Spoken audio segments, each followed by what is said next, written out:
अच्छा जी, इस वीडियो के अंदर हम डिस्कस करेंगे कि जूरिस्प्रूडेंस के अंदर जो कस्टम है उसका क्या मतलब है और इसके क्या फीचर्स हैं, इसकी कौन-सी टाइप्स होती हैं।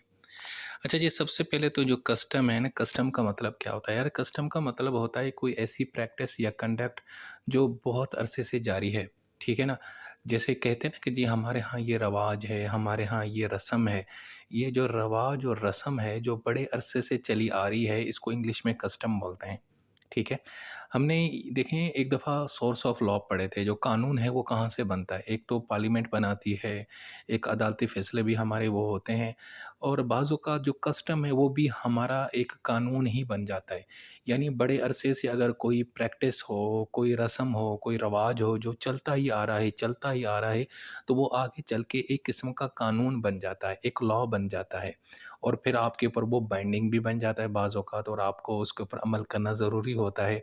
ठीक है? सो ये जो कस्टम है, ये एक ऐसे रूल्स हैं जो लोग इसको फ़ॉलो करते हैं आज़ादी के साथ, अपनी मर्ज़ी के साथ और कंसिस्टेंटली बड़े अरसे से कंटिन्यूअसली फ़ॉलो कर रहे हैं, बीच में कोई वक़्फ़ा नहीं किया, ठीक है ना? तो ये एक्चुअली क्या होते हैं कि इस तरह की जो कस्टम्स होते हैं, वो ह्यूमन बिहेवियर को मैनिपुलेट करते हैं, आपके आपके मिज़ाज को कंट्रोल करते हैं। ऐसी कोई भी चीज़ जो आपको आपके बिहेवियर को कंट्रोल करे ना, इन अदर वर्ड्स वो कानून ही बनता है। सो वो ऐसा कस्टम, ऐसा ऐसा रस्म, ऐसी रवाज जो आपके बिहेवियर को कंट्रोल करे, मैनेज करे और बड़े अरसे से कर रही है, तो हम उसको बोलते हैं कस्टम। ठीक है? पहले क्या होता था कि पार्लियामेंट नहीं होती थी, अदालतें भी नहीं होती थी, तो उस वक़्त लोग आपस में ना कबीलों के सूरत में रहते थे, ठीक है? लोग जो है ना जंगलों में रहते थे, देहातों में और अपनी-अपनी कम्युनिटी, अपना एक ग्रुप बना के रहते थे। तो वो लोग क्या करते थे, अपनी कस्टम्स को फ़ॉलो करते थे, अपने रस्म और रिवाज को फ़ॉलो करते थे और वही उनके लिए एक कानून बन जाता था। ठीक है, जैसे अफ्रीका में बहुत सारे अभी भी ऐसे जंगल हैं, वहाँ पे कुछ ऐसे लोग रहते हैं जिनका मॉडर्न दुनिया से कोई ताल्लुक नहीं है, तो वो लोग ग्रुप बना के रहते हैं और उनके कुछ कस्टम्स होते हैं, वो उन्हीं को फॉलो करते हैं और वो कस्टम उनके लिए एक कानून की हैसियत रखता है। ठीक है? हमारे आज भी गाँव देहातों में जो हमारी मुख्तलिफ बिरादरीज़ हैं, जैसे राजपूत हैं, मतलब कोई भी ले लें, जैसे शेख हैं, सुमरो हैं, चांडियो हैं, ये जो लोग आपस में रहते हैं, तो इनके अंदर अपनी-अपनी कुछ कस्टम्स होते हैं, अपनी-अपनी कोई रवाज होता है, कोई रस्म होती है। इसका मतलब है कि कोई ऐसा एक काम होता है जो बड़े अरसे से वो फॉलो करते हैं और उसकी प्रैक्टिस करते हैं और उसके ऊपर अमल कर रहे होते हैं, तो वो एक्चुअली उनके लिए एक किस्म का कानून ही बन जाता है। लेकिन फिर जब हम किसी इस तरह के कोई कस्टम को जब कन्वर्ट करके पार्लियामेंट के अंदर, कानून के अंदर दर्ज करते हैं, तो वो फिर कस्टम एक किस्म का अंदर लीगली कानून भी बन जाता है और वो बाइंडिंग हो जाता है। ठीक है जी? सो ये है कस्टम। तो कस्टम की मैंने इंट्रोडक्शन दे दिया, तो इसकी डेफिनेशन देखे जाएँ तो ये एक किस्म का एस्टेब्लिश्ड पैटर्न ऑफ बिहेवियर, ऐसा बिहेवियर आपका जो एस्टेब्लिश है और आप बड़े अरसे से कर रहे हैं, ठीक है? ये इसको हम बोलते हैं कस्टम और जिसके ऊपर किसी ने कोई सवाल नहीं उठाया और सिर्फ़ आप नहीं बल्कि बहुत सारे माशरे के लोग उसको फ़ॉलो कर रहे हैं और बड़े अरसे से उसको फ़ॉलो कर रहे हैं, ठीक है? सो एक ऐसी प्रैक्टिस जो बड़े अरसे से चली आ रही है, तो वो एक्चुअली आगे चल के एक किस्म का कानून ही बन जाता है। तो ये जो प्रैक्टिस होती है, ये कोई रिटन नहीं होती, ये अनरिटन होते हैं, आपने कहीं लिखी नहीं होती, लेकिन आप उनको फ़ॉलो ही किए जा रहे हो, किए जा रहे हो, किए जा रहे हो और वो आगे चल के एक किस्म का कानून बन जाता है। इसके हवाले से हॉलैंड ने कहा है कि जो कस्टम है, वो generally observed course of conduct, ऐसा कोई अमल या ऐसा कोई एक्ट या ऐसा कोई एक्शन या ऐसा कोई काम जो आप बड़े अरसे से जारी कर रहे हैं, किए जा रहे हैं, तो वो एक किस्म का कानून बन जाता है। तो जब हम सोर्स ऑफ लॉ की बात करते हैं कि कानून कहाँ-कहाँ से आके हमारे सामने आया है, उसकी कानून का जन्म कहाँ से होता है, तो उसकी एक जो सोर्स है वो कस्टम भी है।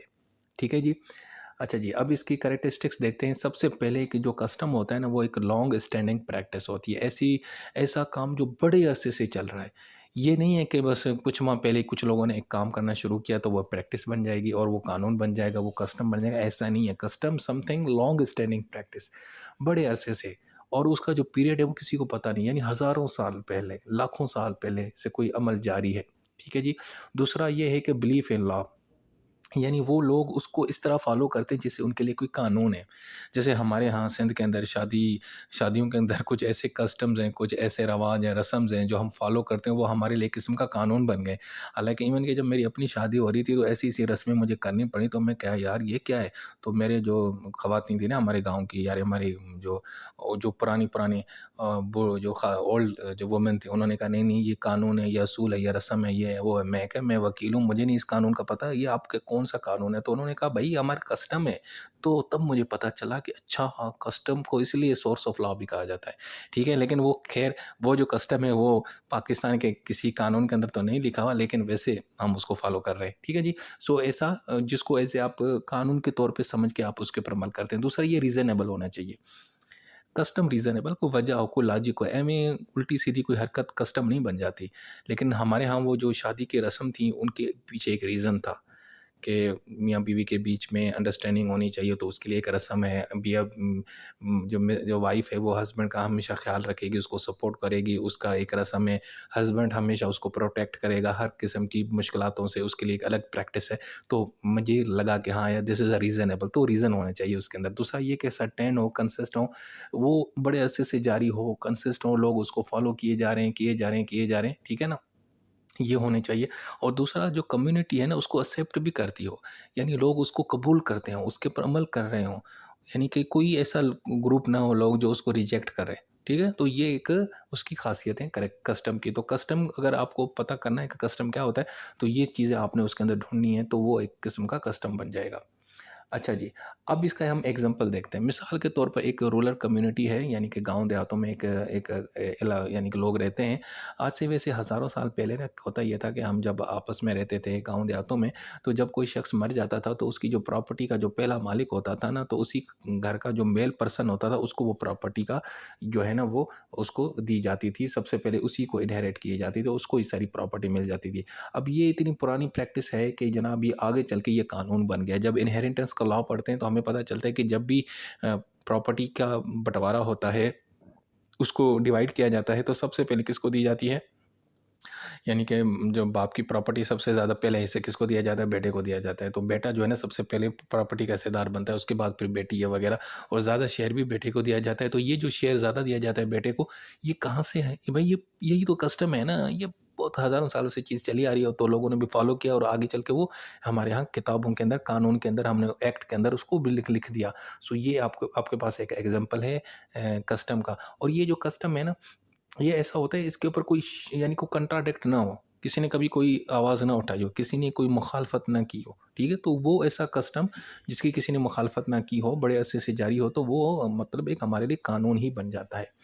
अच्छा जी, इसके और एग्ज़ाम्पल मैं आपको दिखाता हूँ कि कॉमन लॉ के अंदर एक ना जो डॉक्ट्राइन ऑफ प्रेसिडेंट है कि जब कोई सुप्रीम कोर्ट या बड़ी अदालत या हायर कोर्ट फैसला देती है तो लोअर कोर्ट के ऊपर वो बाइंडिंग हो जाता है, यानी अब उनके ऊपर फ़र्ज़ होता है कि उस फैसले के ऊपर अमल करें। अब ये एक किस्म का कस्टम था, ये कॉमन लीगल सिस्टम नहीं है, ये गौरों वाला, यही ब्रिटिश राज वाला इनका ये कस्टम था।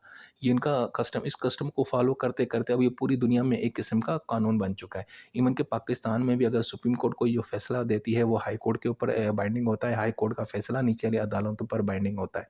ठीक है जी?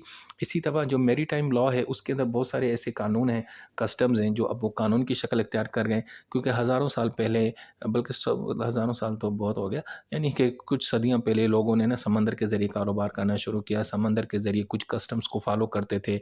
ये ना जनाब पानी के जहाज़ के ऊपर ट्रैवल कर रहे होते थे, तो फिर उन्होंने कुछ असूल बनाए, कस्टम्स बनाए, वो कस्टम जाके आगे कल के कानून में कन्वर्ट हो गए और वो मैरीटाइम लॉज़ बन गए, ठीक है? इसी तरीके से जो ट्रेड के हवाले से बहुत सारे जो हम कारोबार जब कर रहे होते हैं, तो हम लेन-देन करते हैं, उसको रिटन में लिखते हैं, कॉन्ट्रैक्ट में लेके आते हैं, तो ये भी एक किस्म का कस्टम है भाई, ये कानून नहीं है, ये कस्टम था पहले, उसको फिर जाके हमने कानून में कन्वर्ट कर लिया।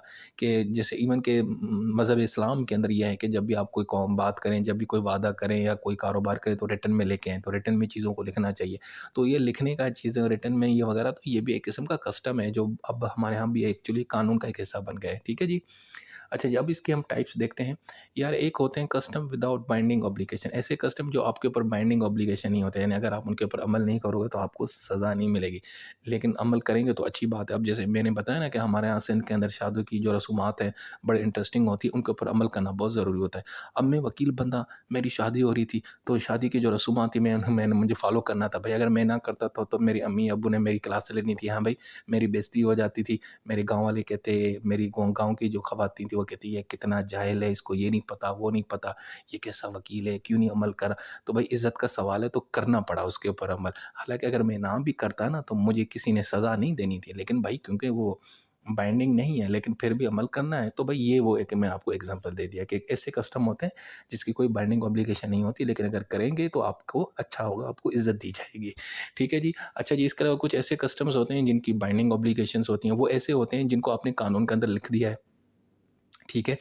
जैसे मैंने आपको स्टे डिसाइज़ का एग्ज़ाम्पल दिया, जुडिशल डॉक्ट्राइन प्रेसिडेंट का, कि अगर सुप्रीम कोर्ट का फैसला जो है ना वो हाई कोर्ट के ऊपर बाइंडिंग है। अगर हाई कोर्ट उसके ऊपर अमल नहीं करेगी तो फिर हाई कोर्ट के खिलाफ कार्रवाई होगी। तो यानी इसकी एक बाइंडिंग ऑब्लिगेशन है, उसके ऊपर आपने अमल करना ही करना है, अगर नहीं किया ना तो सज़ा मिलेगी। ठीक है जी। अच्छा जी, अब जो वैलिड कस्टम होता है, जो सही कस्टम होता है, ज़रूरी नहीं है कि सब कस्टम अच्छे हैं, कुछ बुरे कस्टम भी तो है ना, ख़राब रसूमात भी चली जा रही है ना। तो लेकिन जो वैलिड होता है, जो सही है, जो जायज़ कस्टम है, अच्छा कस्टम है, कानूनी कस्टम में अगर उसको ऐसा नाम दूँ, उसकी कुछ रिक्वायरमेंट्स वो क्या है? सबसे पहले तो वो रीज़नेबल होना चाहिए। दूसरा ये कि वो जनाब जो हुकूमत का कोई भी कानून है ना, उससे मुताबिकत रखता हो, उसके खिलाफ ना हो। अब पाकिस्तान का कोई कानून है, या जैसे पाकिस्तान का फंडामेंटल राइट है कि भई फ्रीडम ऑफ एक्सप्रेशन होनी चाहिए, फ्रीडम ऑफ मूवमेंट होनी चाहिए, फ्रीडम ऑफ कारोबार, ट्रेड वगैरह होना चाहिए। और अगर आपका कोई ऐसा कस्टम है जो इन चीज़ों की खिलाफ वर्ज़ी करता है, तो भाईजान वो तो फिर कस्टम नहीं हुआ ना, उसको हम रिजेक्ट करेंगे, वो वैलिड कस्टम नहीं कहलाएगा। वैलिड कस्टम वही होगा जो आपके मुल्क के कवानीन से मुताबिकत रखता हो, उनके खिलाफ ना हो। दूसरा वो सर्टेन हो, यकीन हो, ठोस हो, अनसर्टेन ना हो। ठीक है ना? क्लैरिटी होनी चाहिए, वो कंसिस्ट भी हो, कंटिन्यू भी हो, बड़े अरसे से जारी हो। दूसरा वो पब्लिक पॉलिसी के खिलाफ ना हो। अब पब्लिक पॉलिसी ये है कि भाईजान रोडों पे आपने शोर-शराबा नहीं करना, किसी को नुकसान नहीं पहुँचाना, किसी की प्रॉपर्टी को डैमेज नहीं करना, this is a public policy. लेकिन आपका जो एक अगर कोई ऐसा कस्टम है जिसमें आप इतना शोर मचाते हो कि लोगों की प्रॉपर्टी नुकसान होती है, आग लग जाती है, लोग डिस्टर्ब हों, तो भाईजान वो तो कस्टम नहीं कहलाएगा ना, वो कस्टम वैलिड नहीं होगा, वो उसको हम वैलिड कैटेगरी में नहीं लेके आएँगे। इसी तरीके से एक ऐसा कोई कस्टम, वैलिड कस्टम की एक और पहचान ये भी है कि वो एक्सेप्टेंस होनी चाहिए। यानी ओपिनो जुरिस उसको बोलते हैं कि लोग उसको कबूल करें, सब उसको कबूल करें। ठीक है ना? तो हम कहेंगे यार this is a valid custom. अगर ऐसा कस्टम है जो जिसको लोग मानते नहीं हैं, कुछ लोग मानते हैं, कुछ नहीं मानते, कुछ लोगों को एतराज़ है, तो वो भी कस्टम नहीं कहलाएगा, वो वैलिड कस्टम कभी भी नहीं कहलाएगा। ठीक है? सो वैलिड कस्टम के लिए ज़रूरी है कि उसको एक्सेप्ट किया जाए, लोग उसको कबूल करें। ठीक है जी? अब आपने देखा होगा कि ये जो है ना वैलिड कस्टम के एसेंशियल मैंने अलग रखे हैं, और वैसे जो जेनेरिक कैरेक्टरिस्टिक्स हैं वो भी लिखी हैं, वो ये दोनों एक ही चीज़ है। लेकिन ये है कि आपका क्वेश्चन ज़रा लंबा हो जाएगा, इसलिए मैंने इसको वैलिड कस्टम की जो एसेंशियल्स हैं, जो रिक्वायरमेंट है वो अलग रखी, यानी कि यहाँ पे लिखी हैं। अच्छा, ये सवाल ऐसे भी आ सकता है कि ऐसी कौन-सी चीज़ें हैं जिसकी वजह से कोई कस्टम वैलिड कहलाता है? या ऐसी कौन-सी जो है ना मामलात हैं, जो ऐसी कौन-सी टूल्स हैं जिसकी वजह से एक कस्टम को हम वैलिड कस्टम कहते हैं? या वैलिड कस्टम की क्या निशानी है? तो उनमें सब में आपने यही चीज़ें लिखनी है जो अभी मैंने आपको बता रहा हूँ, यानी एसेंशियल ऑफ वैलिड कस्टम के अंदर यही सारी चीज़ें लिखनी है। ठीक है जी दोस्तों, अपना बहुत सारा ख़्याल रखो। बड़ा सिंपल और आसान सा कॉन्सेप्ट था कस्टम का, बच्चे बेचारे परेशान हो रहे थे, मैंने कहा चलो बता देता हूँ। ख़्याल रखो अपना।